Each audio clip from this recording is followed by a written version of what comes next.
Imaginez juste un instant que la méthode la plus redoutable pour échapper à l'inflation, à la précarité, au contrôle économique global, c'est pas d'investir dans une nouvelle crypto-monnaie obscure ou d'acheter des lingots d'or. Ouais, ça serait trop classique. Exactement.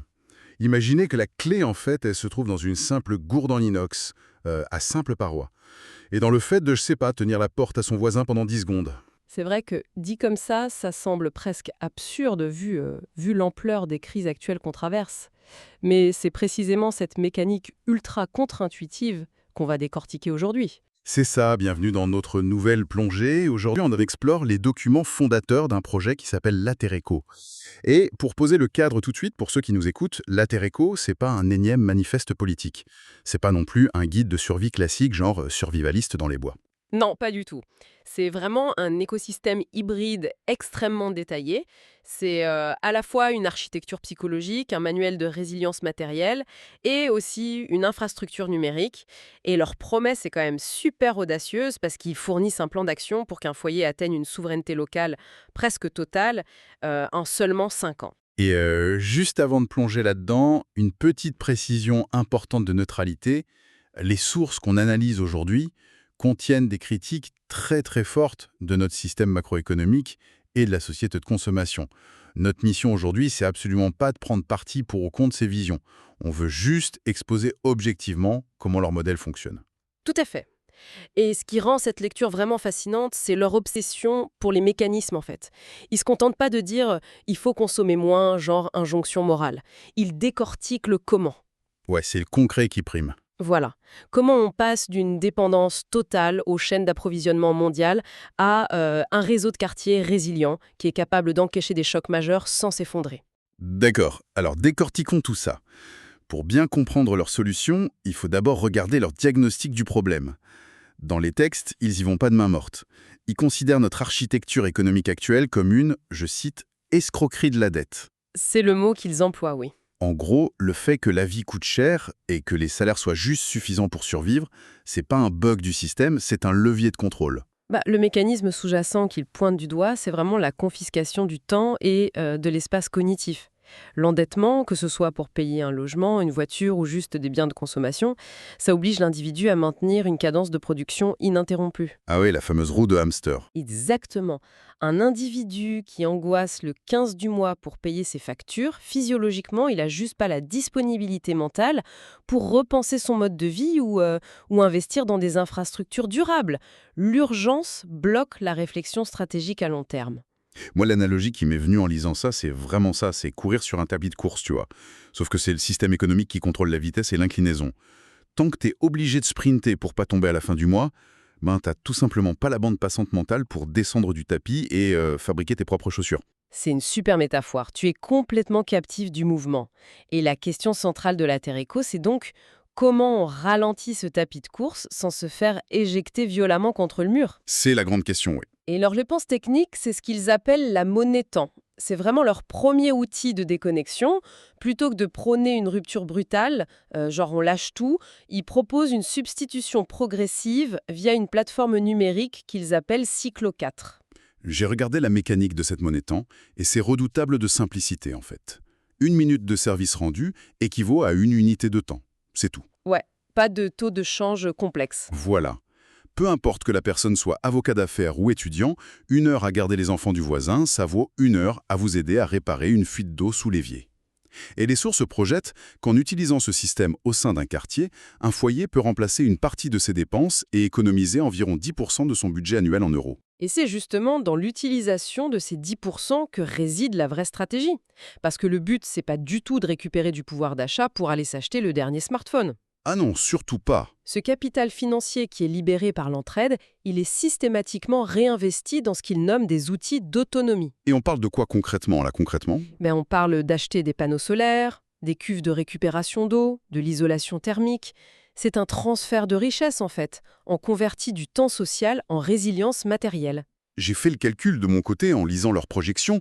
Si, mettons, un foyer dépense 3 000 € par mois et qu'il parvient à remplacer 300 € de service par de l'entraide via Cyclo 4, ça dégage quand même 3 600 € à la fin de l'année. En 5 ans, ça fait un budget de 18 000 € réinjecté exclusivement dans l'autonomie. C'est énorme quand on y pense. Mais oui. Et c'est comme ça qu'ils atteignent cet état qu'ils qualifient d'indigeste pour le système oppressif. Un foyer qui produit sa propre énergie, qui gère son eau, il n'est plus soumis au chantage des prix de l'énergie. Le terme indigeste, il est vraiment fondamental dans leur approche. Il ne s'agit pas de prendre les armes et d'attaquer le système frontalement. Il s'agit juste de devenir impossible à assimiler, impossible à contraindre. Ouais, mais bon, pour que cet investissement matériel fonctionne, il doit être pensé de manière super rigoureux. On ne peut pas juste acheter n'importe quoi sur Internet. Ah bah non, clairement pas. Et c'est là que les documents introduisent leur deuxième grand domaine d'action qu'ils appellent le foyer. C'est les chapitres 10 à 18 de leur manuel. Oui, j'ai épluché ce domaine 2. C'est très très pragmatique. C'est structuré en 9 chapitres, genre le logement, l'alimentation, les transports, l'énergie, les ressources, le recyclage, l'équipement, la communication et l'organisation. Ça couvre à peu près tout, oui? Mais ce qui m'a vraiment interpellé là-dedans, c'est qu'il refuse catégoriquement l'approche du survivalisme traditionnel. Pas question de construire un bunker en béton armé dans le jardin, quoi. Ils utilisent une matrice qu'ils appellent la résilience adaptative. Et ça, c'est divisé en 3 couches. Le mode calme, le mode dégradé et le mode mobile. C'est vraiment la clé de voûte de leur approche matérielle, cette matrice des 3 modes, parce que ça empêche l'accumulation de ce qu'ils nomment le matériel mort. Le matériel mort. Ouais, tu vois, acheter une tente d'expédition polaire hors de prix qui va juste rester au fond d'un placard en attendant la fin du monde, ça c'est une immobilisation de capital complètement inutile pour eux. Chaque équipement validé par la Terrico doit absolument avoir une fonction dans les 3 scénarios. D'accord, je vois. Donc le mode calme, c'est en gros le quotidien actuel. On cherche juste à être plus éthique, par exemple en isolant ses combles avec du chanvre, ce qui relève du chapitre logement, ou en cultivant des aromates sur son balcon pour le chapitre alimentation. C'est ça. Le mode dégradé, c'est la crise locale, genre une grosse tempête coupe l'eau et l'électricité pendant une semaine dans ta ville, mais tu restes chez toi. Et le mode mobile, c'est l'évacuation d'urgence, tu dois partir. Et la façon dont un même objet traverse ces 3 modes, c'est brillant. Prends l'exemple du filtre à eau par gravité. Ah oui, le fameux filtre en inox avec les cartouches. Voilà, c'est l'exemple canonique de l'équipement qu'ils appellent traversant. En mode calme, donc au quotidien, ça remplace l'achat de bouteilles en plastique et ça purifie l'eau du réseau urbain, les métaux lourds, etc. C'est utile tous les jours. Et en mode dégradé? En mode dégradé, s'il n'y a plus de pression au robinet, ça permet de filtrer l'eau que tu as récupérée sur ta toiture. Là, on est en plein dans leur chapitre ressources. Et enfin, en mode mobile, si tu dois fuir, tu peux extraire les cartouches du gros cylindre pour pouvoir filtrer l'eau d'un ruisseau directement. L'objet s'adapte à la sévérité de la situation. C'est hyper malin. Et ils vont même plus loin avec des objets d'une simplicité désarmante, comme la gourde en inox monobloc à simple paroi. Quand j'ai lu ça, je me suis arrêté net. Je me suis dit, attends. Pourquoi une simple paroi? On a tous des gourdes isothermes à double paroi pour garder notre café bien chaud aujourd'hui. C'est vrai, c'est la norme. Sauf que les sources Latereco l'interdisent pour la résilience. Pourquoi? La mécanique physique derrière ça, elle est implacable. Le vide d'air qui est dans une double paroi, ça empêche le transfert de chaleur. Donc en mode calme, au bureau, c'est génial. Mais en mode dégradé ou mobile, si ton filtre à eau est cassé par exemple et que l'eau que tu trouves est suspecte, une gourde à simple paroi, tu peux la jeter directement dans les braises d'un feu de bois. Ah ouais? L'eau va bouillir à l'intérieur, ça va tuer tous les pathogènes. Donc ta gourde, elle sert à la fois de contenant pour le transport et de bouilloire de fortune. Une gourde à double paroi, si tu la mets sur le feu, au mieux elle fond, au pire elle explose à cause de la pression. C'est ça la quintessence de la low-tech pour eux, une technologie increvable et multi-usage. Et ils appliquent cette logique partout. Le petit panneau solaire pliable qui recharge un téléphone sur le rebord de la fenêtre en mode calme et qui va maintenir l'accès à l'information via une radio AM/FM à manivelle en mode dégradé. D'ailleurs, pour systématiser la préparation matérielle sans s'y perdre, ils utilisent une règle mnémonique super efficace, les 6 C. Ah, les 6C, oui, ça structure la priorité absolue de la survie physique, surtout en mode mobile. Alors on a couvrant, pour préserver la chaleur du corps et éviter l'hypothermie. Coupant, parce qu'un bon couteau, c'est l'outil de base qui permet de fabriquer tout le reste. Ensuite, on a contenant. Voilà. Contenant, pour stocker et purifier l'eau, comme on vient de le dire. Cordage, pour l'assemblage, la réparation, faire un abri. Combustible, pour générer de la chaleur, cuire la nourriture. Et enfin, communication, pour se signaler ou recevoir de l'information vitale. Et quand on connecte le chapitre 14 sur les ressources avec le chapitre 15 sur le recyclage, on voit vraiment que cette approche des 6C s'intègre dans une économie circulaire globale. Dans ce modèle, la notion même de déchet, elle disparaît complètement. C'est ça. Un objet cassé devient juste de la matière première. De l'upcycling pur, comme transformer le bois d'une palette en meuble de jardin. Sauf que là, en poussant la réflexion, je me heurte à une limite physique assez évidente. Avoir des cuves d'eau, des filtres, faire du compost, c'est super. Mais une seule personne, ou même une famille, elle peut pas monter la garde autour de son équipement 24 heures sur 24. À un moment, il faut bien dormir. Ce qui veut dire qu'une résilience matérielle purement individuelle en vase clos, elle est vouée à l'échec. C'est une analyse parfaitement juste. Et les concepteurs de la Terre Éco en sont très conscients. La matière seule, aussi optimisée soit-elle, elle est hyper fragile si elle est isolée. Ici, ça devient vraiment intéressant parce que ça nous amène au troisième pilier. Exactement. L'écosystème déploie une infrastructure sociale très concrète pour relier tous ces petits îlots de résilience entre eux. En fait, le matériel ne sert qu'à libérer du temps pour construire le réseau humain. Et le premier outil numérique pour amorcer ça au niveau du quartier, c'est une application qu'ils appellent Orange Service. Alors j'ai étudié comment fonctionne cette appli et c'est très différent de Cyclo 4. Orange Service, ça gère pas la monnaie temps ou les chantiers de 3 heures. C'est vraiment un outil de courtoisie géolocalisé. De la micro-courtoisie, ouais. On parle de microservices qui prennent moins de 10 minutes. Aider quelqu'un à monter des courses lourdes au 4e étage sans ascenseur, surveiller un vélo devant la pharmacie pendant que la personne rentre, ou même juste tenir une porte. Et la subtilité technologique d'Orange Service, elle réside dans sa manière de valider l'action. Parce que la question, c'est comment on s'assure que le réseau génère une vraie valeur sociale et pas juste des gens qui accumulent des points virtuels depuis leur canapé. Ah oui, pour éviter de gamifier le truc de façon toxique. Voilà, l'application exige une présence physique réelle. Quand le service de 5 minutes est rendu, l'appli génère un QR code unique. La personne qui a aidé doit scanner le code sur l'écran de la personne qui a aidé. Cette vérification par proximité, ça empêche complètement la fraude à distance et ça force la rencontre humaine dans l'espace public. Et bien sûr, aucun euro n'est échangé. C'est un vrai piratage psychologique de l'indifférence urbaine, ce truc. En valorisant ces 10 petites secondes de courtoisie, il recrée un tissu de confiance. Mais l'écosystème ne laisse pas ces relations flotter uniquement sur des smartphones. Ils ont un concept pour ancrer ça dans l'espace physique, qu'ils nomment avec pas mal d'autodérision le Hub Armageddon. Ouais, Armageddon, c'est utilisé ici comme un acronyme. Ça veut dire art, magasin, don. L'objectif, c'est d'identifier des espaces qui sont sous-utilisés dans les quartiers. Ça peut être une vieille grange, un grand garage, le rez-de-chaussée abandonné d'un immeuble, et de les reconfigurer en point de convergence pour la communauté. Le flux numérique se matérialise, quoi. La structure de ce hub, elle est très compartimentée. L'art, ça permet d'exposer des créations locales ou d'accueillir des musiciens du coin. Le magasin, c'est un relais logistique. Un membre dépose le surplus de son potager, un autre y laisse le pain qu'il a fait en trop, tout ça dans des casiers. Et la partie don? Le don, ça fonctionne comme une ressourcerie hyper locale. Au lieu de jeter une perceuse ou une cafetière qui fonctionne encore, tu la laisses au hub. Quelqu'un d'autre peut la récupérer au lieu d'acheter du neuf. Ça réduit drastiquement ce que les textes appellent l'énergie grise, c'est-à-dire l'énergie invisible dépensée pour fabriquer, emballer et transporter un objet neuf depuis l'autre bout du monde. C'est très cohérent. Et le modèle économique de ce hub, il est autonome. L'hôte qui gère le lieu, en général un habitant du quartier, il est rémunéré soit en monnaie temps par la communauté, soit par une micro-participation de 1 ou 2 euros par passage pour couvrir l'électricité. Ça matérialise vraiment le passage d'une économie d'extraction à une économie de gestion de la ressource. Bon, sur le papier, je l'avoue, cette mécanique sociale, elle est magnifique. Mais on doit quand même aborder l'éléphant dans la pièce. Je sens venir le problème humain. Bah oui. Tout ce système, la plateforme de courtoisie, le hub d'Armageddon, le partage des outils, ça repose sur des êtres humains. Or, la nature humaine, on la connaît, elle est complexe, on est pétri de contradictions, on est mené par notre ego, par notre besoin de reconnaissance, ou parfois juste parce qu'on s'est levé du pied gauche.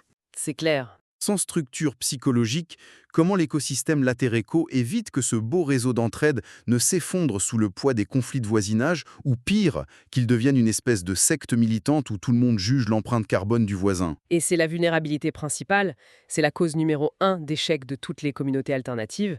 Et les concepteurs de la Terre Éco, ils ont très bien anticipé ça. C'est précisément pour ça qu'ils ne commencent pas leur manuel par le matériel ou le foyer, mais par ce qu'ils appellent le domaine 1, l'être. Ah oui, les 9 premiers chapitres du livre. Exactement. L'être, c'est l'infrastructure mentale indispensable pour que le foyer et la communauté puissent exister sans devenir complètement toxiques. En épluchant ces chapitres de lettres, j'ai été frappé de voir à quel point il lie l'environnement immédiat à l'état mental.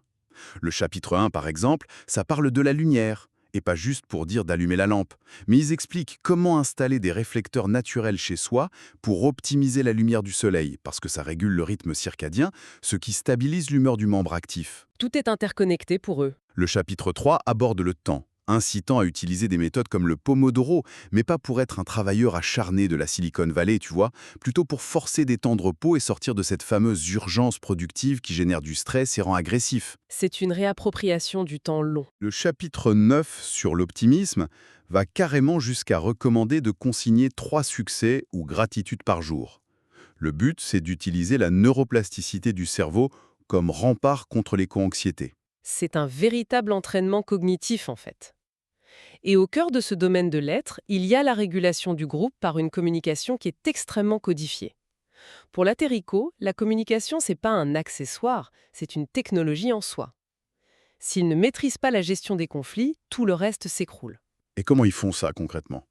Ils s'inspirent très fortement de la CNV, la communication non violente, pour désactiver ce qu'ils appellent les réactions du cerveau reptilien. Et la première de ces règles technologiques, c'est ce qu'ils nomment la règle de la latence. Ah oui, la latence, le temps de digestion de l'information. J'ai trouvé ça fascinant. Dans leurs réunions ou leurs assemblées, ils instaurent un temps de silence obligatoire avant de pouvoir réagir à une idée nouvelle apportée par quelqu'un. On ne rebondit pas à chaud sur l'émotion. On crée artificiellement un espace entre le stimulus et la réponse. Et ce silence forcé, physiologiquement, ça permet au cortex préfrontal de reprendre le contrôle sur l'amygdale, la zone de la peur et de l'agressivité. C'est brillant. En plus de la latence, il sépare rigoureusement le partage de faits de l'émission de jugement. La nuance, elle est vitale pour la survie du groupe. Tu peux donner un exemple? Bien sûr, partager un fait ou une méthode, ça serait d'expliquer comment on a installé ses propres récupérateurs d'eau et les résultats qu'on a obtenus. Émettre un jugement, ce serait d'attaquer l'installation du voisin en lui disant « Ouais, ta méthode avec tes bacs en plastique, c'est destructeur pour l'environnement ». Le groupe est conçu comme une bibliothèque d'expériences partagées, pas comme un tribunal moral.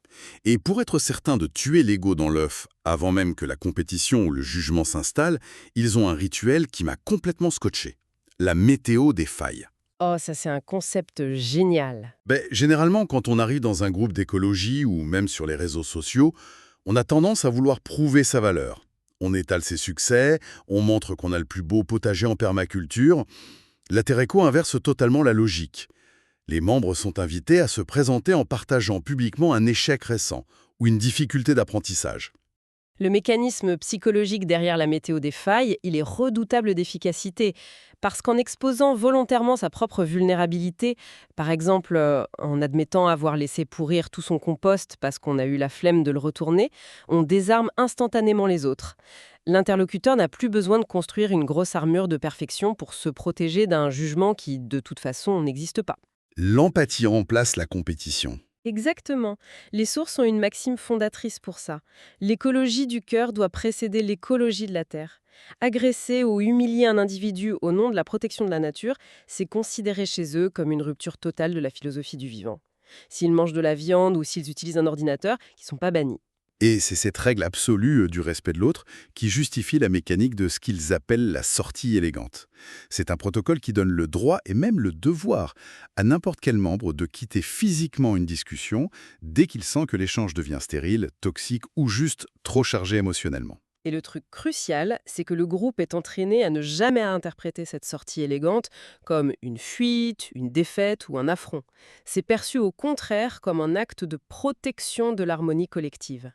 En s'extrayant, la personne évite de polluer l'espace commun avec une escalade verbale. C'est d'ailleurs en lien direct avec le chapitre 4 de Lettres sur l'espacé. Savoir respecter la bulle émotionnelle de chacun tout en maintenant le lien. Waouh! Si on prend un peu de recul sur tout ça, on s'aperçoit que les documents de l'Atérico déploient une architecture d'une cohérence assez impressionnante. Tout est intriqué. L'optimisation de l'éclairage de son salon au chapitre 1 conditionne l'humeur, qui permet de communiquer sans ego lors du hub Armageddon, ce qui renforce le réseau de confiance nécessaire pour échanger des heures via l'appli Cyclo 4. Ce qui, au final, libère l'argent pour acheter cette fameuse gourde en inox qui purifiera l'eau en mode mobile. La boucle est bouclée. Chaque élément technique, social et psychologique est une brique pensée pour ne plus jamais subir passivement l'effondrement ou la pression économique. C'est un résumé parfait. Les Terreco démontrent que l'autonomie, c'est pas un repli paranoïaque dans les bois, mais c'est la forme la plus évoluée d'organisation sociale. Comme les sources le martèlent, le futur ne se prédit pas, il se construit. Et ce qu'ils fournissent, c'est une matrice claire, un code source ouvert pour commencer cette construction dès maintenant, à l'échelle de son propre palier. L'anxiété face aux crises mondiales, elle se dissipe dès que l'individu retrouve la capacité d'agir concrètement sur son environnement. C'est un message hyper fort. Et pour clore cette analyse, je voudrais soumettre à la réflexion de ceux qui nous écoutent une perspective qui émerge logiquement de tous ces mécanismes. Je t'écoute. Vraiment. Si dans quelques années, des communautés entières parviennent réellement à remplacer, disons, 40 ou 50% de leurs échanges financiers par la monnaie temps invisible de Cyclo 4, par de l'entraide gratuite, par des objets réparés au hub Armageddon et par des microservices de courtoisie. Comment les institutions traditionnelles et l'État, dont l'existence même est basée sur la taxation des flux financiers visibles, comment ils pourront interagir avec cette nouvelle forme de richesse insaisissable? C'est le vrai défi. La véritable révolution posée par la Terreco, est-ce que c'est pas finalement l'idée que le temps offert, la réparation partagée et la gentillesse humaine pourraient devenir le seul capital qui échappe totalement à l'inflation et au contrôle? Un capital invisible, intaxable et inépuisable. Sur ce, merci de nous avoir accompagnés dans cette plongée et on vous dit à très bientôt.